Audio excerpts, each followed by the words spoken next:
উদাহরণস্বরূপ আমি বলবো, যেমন সূর্যের তাপে নদ নদী সাগর সমুদ্রের জল বাষ্পভূত হইয়া যায় আকাশ পানে উড়িয়া, আকাশে যায় মেঘাচ্ছন্ন আকৃতি ধারণ করিয়া থাকে।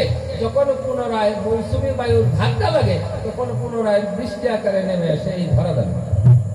তেমনি ভাবে আপনারা করবেন জ্ঞানের বাষ্প পরিসর, তবেই হবে আমার বাউল কীর্তন। তারপরে করেন বিবেচনা, না বললে চলে না। আজকে আমার প্রতিদ্বন্দ্বী হিসাবে যিনি বাউল সুভাষ সরকার, আমি বেশি বলবো না, আপনারা উনার মুখেই শুনতে পারবেন। কারণ উনি যখন বাউল গান গায় তখন আমি স্কুলের ছাত্র, তা উনার সাথে গান গাওয়া আর জমের বাড়ির নিমন্ত্রণ খাওয়া একই বটে। তবুও এটা আমার একটা পরম সৌভাগ্য যে আজকে সুভাষ সরকারের সাথে আমি পাল্লা করিয়া দাঁড়াইতে পারছি। যাই হোক, ওনার কাছে আমার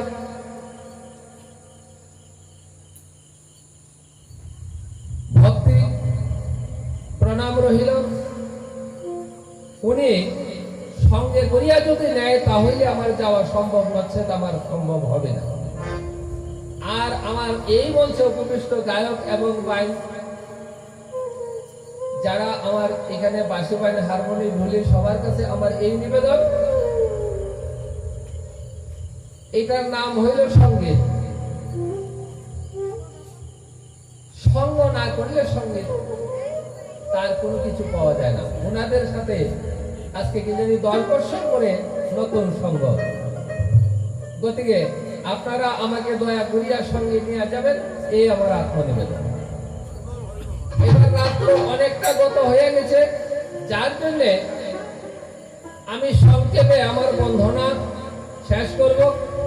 আর আপনাদের কাছে একটা দরখাস্ত রাখবো, আজকে যে আমরা বাউল কীর্তনটা গাইবো, এটা একটা পালা নিয়ে গানটা শুরু করলে ভালো হয়। এই পালার ভিতরে যেমন রাধা কৃষ্ণ, শিব, নারদ, শাক্ত, বৈষ্ণব, দেহতত্ত্ব, সৃষ্টিতত্ত্ব, গুরু শিষ্য, নারী পুরুষ, এরকম কিছু পালা আছে। তবে আপনারা যে পালা সিদ্ধান্ত করবেন, আপনাদের সিদ্ধান্ত অনুসারে আমি সেই পালা শুরু করব। গতিকে দয়া করিয়া আপনারা একটা পালা নির্বাচন করিয়া নেন।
আমি হৃদয় আসন রাখিলাম সাজাইয়া,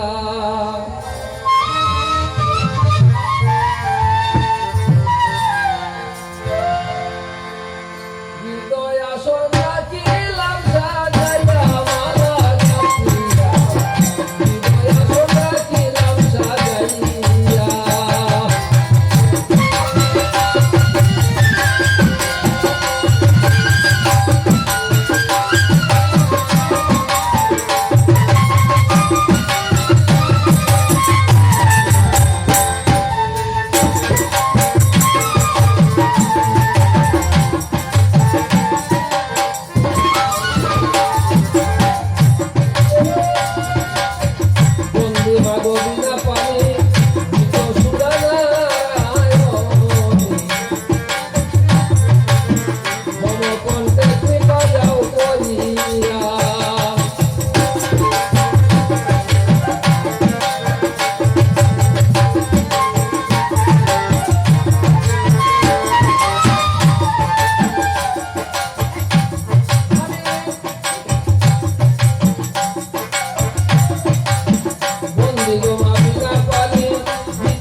ভক্তি সতে সতে পরে ওই চরণে স্থান যেন যাই পাইয়া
শাক্ত বৈষ্ণব পালা হবে।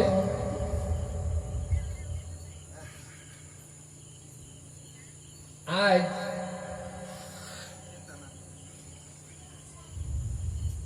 একজন বিষ্ণুর ভক্ত আর একজন মায়ের ভক্ত। তবে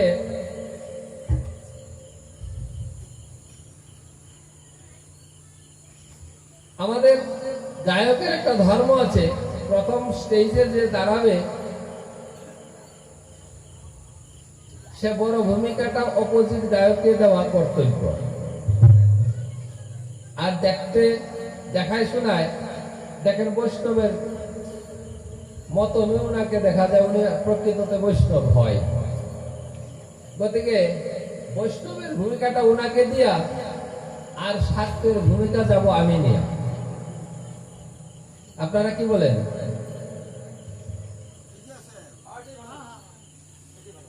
তবে একটা কথা হইল কি, এই শাক্ত বৈষ্ণব পালাটা আমি গাইতে ইচ্ছুক না। শাক্ত বৈষ্ণব পালাটা গাইতে ইচ্ছুক না কেন? এটার মাধ্যমে কিছু আলোচনা আছে যা নাকি ধর্মের গ্লানি হয়। আমি যখন সেই শাক্তের ভূমিকা নিয়ে যাব, আমি আমার দলটাকেই বড় রাখতে চেষ্টা করব। হ্যাঁ, আমি আমার ধর্মটাই শ্রেষ্ঠ বলে আমি প্রমাণ দেব। আর উনি বৈষ্ণবের ভূমিকা নেবে, উনি বৈষ্ণবের ধর্মটাকে বড় রাখার জন্য উনি কতগুলি যুক্তি দিবে। হ্যাঁ, এটাই তো শাক্ত বৈষ্ণব পালা।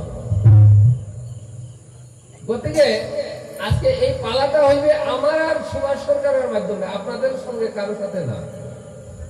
আপনারা এই মঞ্চে উপবিষ্ট সাধুগুরু বৈষ্ণব তথা শাক্ত ভক্ত প্রত্যেকেই আমার পূজনীয়। আপনারা এতে কেউ মনে কোনো কষ্ট নেবেন না। আমি যা কিছু বলবো ওনাকে বলবো, আপনাদের কিছু বলবো না।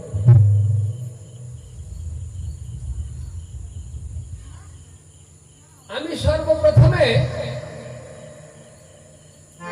ওনার কাছে একটা প্রশ্ন রাখবো। শাস্ত্রে বলছে, আমি বলি নাই, অশ্বমেধ গবালম্ব সন্ন্যাসনু ফলপত্রিকা দেবরণু সতুৎপত্তি কলি পঞ্চ বিপর্যয়ে। কলিতে 5টা জিনিস নিষেধ করা হয়েছে। অশ্বমেধ যজ্ঞ করতে পারবে না, ধূমের যজ্ঞ করতে পারবে না, দেবরের দ্বারাতে সন্তান উৎপন্ন করতে পারবে না, এবং বৈষ্ণব অর্থাৎ এই বৈরাগী ধর্মটাও নিতে পারবে না। তাহলে এই বৈষ্ণব ধর্মটা উনি কোথা হইতে ধরে রাখছে।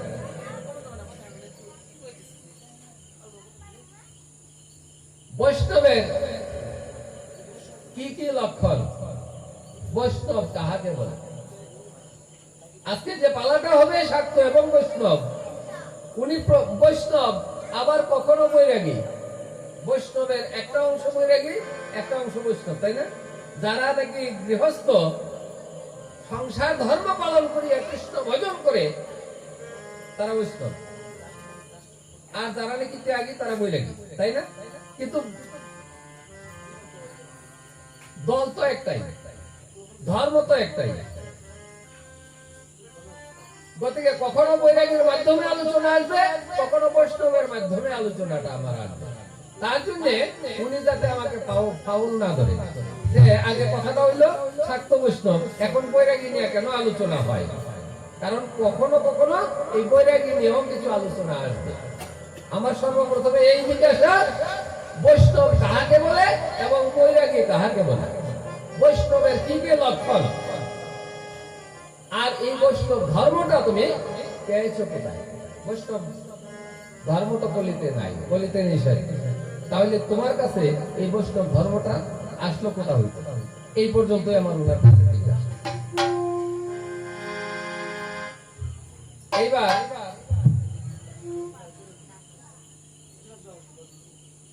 প্রত্যেকের কাছে আমি ক্ষমা ভিক্ষা চেয়ে নিলাম, ভুল ত্রুটি নিজ গুণে আপনারা ক্ষমা করবেন। আর আমি বহুবার আপনাদের বলছি আমাকে একটু আশীর্বাদ দান করার জন্য, আশীর্বাদ দিলেন কিনা তা তো আমি জানতে পারলাম না। গতিকে যদি প্রকৃতপক্ষে আপনারা আমাকে আশীর্বাদ দান করিয়া থাকেন, তাহলে বাবারা একটা দিবেন হরিধ্বনি আর মায়েরা দিবেন একটা অনুধ্বনি, তখনই আমি জানতে পারবো যে আসলে আপনারা আমাকে আশীর্বাদ দিয়েছেন। জয় জয়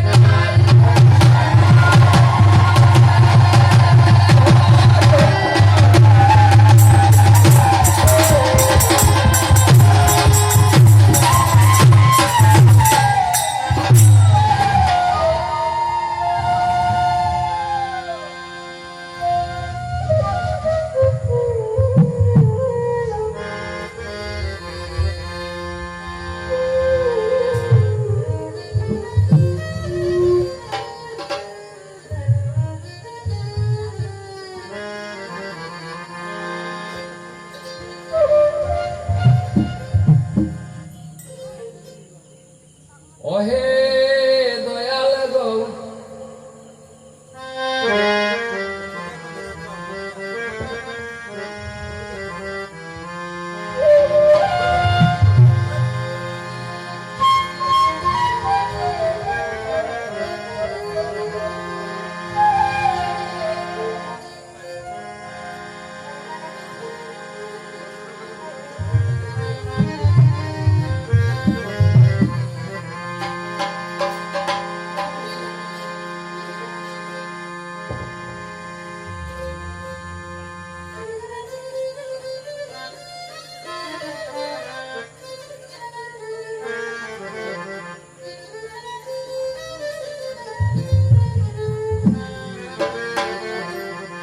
ওরে মায়ের মতো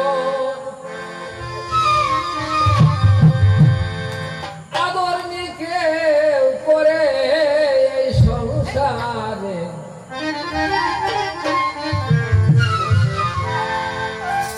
মায়ের মতো আদর নিকে করে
কে